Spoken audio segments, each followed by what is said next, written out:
Halo semuanya, selamat pagi, siang, sore, ataupun malam. Bertemu lagi dengan saya di channel saya ini.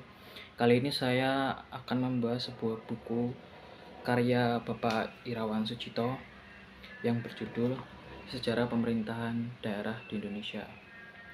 Buku ini sendiri pertama kali diterbitkan pada tahun 1971. Buku ini menceritakan tentang bagaimana sejarah terbentuknya pemerintahan daerah di Indonesia.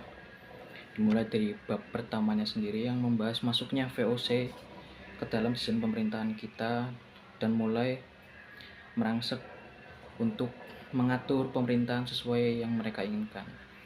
Sampai pada masa keruntuhan VOC sendiri, pemerintahan Indonesia diambil oleh pemerintahan tertinggi atas Hindia Belanda.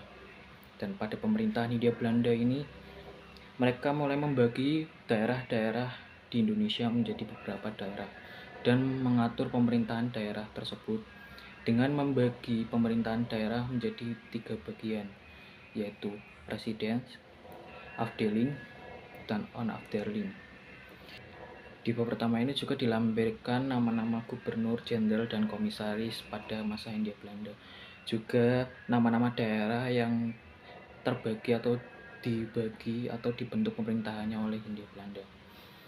Pada bab kedua sendiri membahas tentang desentralisasi teritorial di Indonesia pada masa pemerintahan Hindia Belanda, yaitu menjelaskan tentang pembagian tugas-tugas kepada pemerintahan daerah seperti kepala daerah dan yang lain-lain. Pada masa ini dibagi pada 2 bagian, yaitu bagian pertama berdasarkan Decentralized 1903 dan bagian kedua berdasarkan pada Bestrusive Formings Wet pada tahun 1922.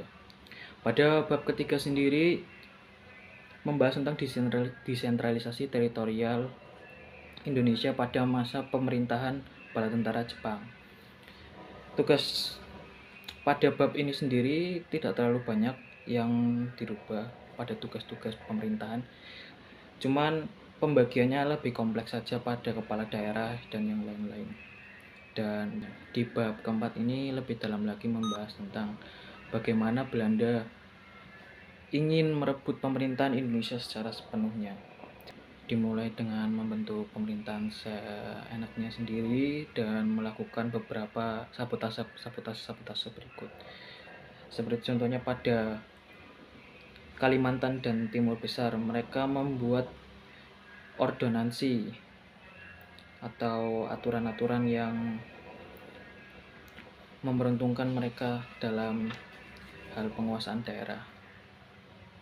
Pada bab ini juga tertera bagaimana usaha-usaha pembentukan negara-negara bagian dalam rangka pembentukan negara Indonesia Serikat oleh pemerintahan Belanda pada masa itu.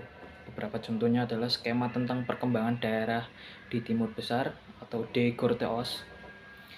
Yang kedua, skema tentang perkembangan daerah di Kalimantan. Dan skema berikutnya tentang perkembangan daerah di Sumatera. Ya, mungkin itu saja yang bisa saya bahas dari buku ini. Untuk mengetahui isi lebih lanjut dari buku ini, saya sarankan Anda membaca sendiri buku ini. Buku ini bisa didapatkan di perpustakaan terdekat, bisa minjam atau baca di sana. Mungkin kalau beli akan dapat kopian juga.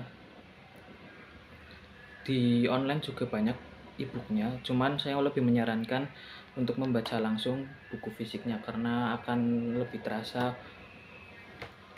file nostalgia dari buku ini, karena ini termasuk buku yang sudah lumayan tua karena cetakan pertama sendiri adalah tahun 1976. Oke, mungkin sekian dari saya tentang review buku ini. Kalau ada kesalahan dalam berkata-kata atau kurang dalam penjelasan, kalau ada kekurangan dalam review saya kali ini, Anda bisa menyalurkannya di kolom komentar di bawah. Oke, sekian dari saya. Terima kasih.